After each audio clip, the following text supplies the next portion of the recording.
आज निष्क्रमण संस्कार की चर्चा आपके सामने करेंगे। निष्क्रमण का अर्थ होता है बाहर को निकलना।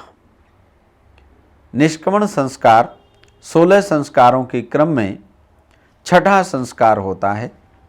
हम आपके सामने छठा संस्कार, जो नामकरण के बाद बहुत महत्वपूर्ण संस्कार है, उसकी विधि की चर्चा आपके सामने कर रहे हैं।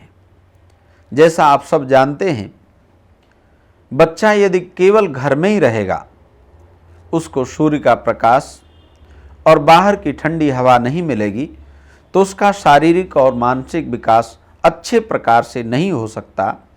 इसलिए संस्कार विधि में नामकरण के पश्चात छठे संस्कार के रूप में निष्क्रमण संस्कार का विधान किया गया है। निष्क्रमण अर्थात बाहर को ले जाने वाला संस्कार। साधारण शब्दों में हम ऐसे समझ लें, जिसमें बच्चे को बाहर घुमाया फिराया जाता है, सूर्य के दर्शन कराए जाते हैं, अच्छी हवा में उसको घुमाने के लिए ले जाते हैं, सुंदर बगीचे को दिखाने के लिए ले जाते हैं। उसी संस्कार का नाम निष्क्रमण संस्कार है, जो 16 संस्कारों में छठे स्थान पर आता है। निष्क्रमण संस्कार के लिए इसका समय निर्धारित किया।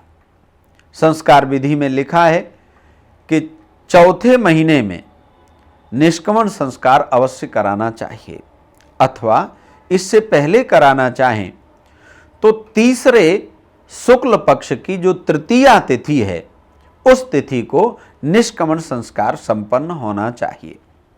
आप देखेंगे शुक्ल पक्ष और तृतीया का विधान क्यों किया?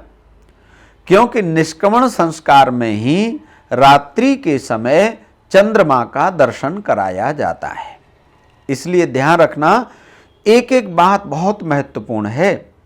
अगर शुक्ल पक्ष में तृतीया तिथि को निष्क्रमण हो रहा है तो उसके पीछे कारण यह है, अगर किसी और तिथि को रखते तो फिर चंद्रमा का दर्शन बच्चे को नहीं करा सकते थे, और चंद्रमा का दर्शन इस संस्कार में बहुत आवश्यक है।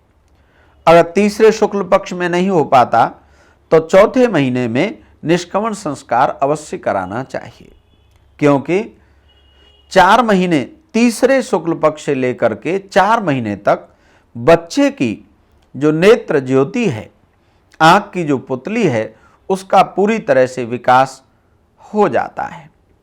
इस उम्र में यानी 4 महीने का जो बच्चा है, वो कलर्स का, रंग का अंतर समझना शुरू कर देता है। वो अलग अलग रंग की चीज़ों को देखना चाहता है। इसलिए निष्क्रमण संस्कार का समय निश्चित किया।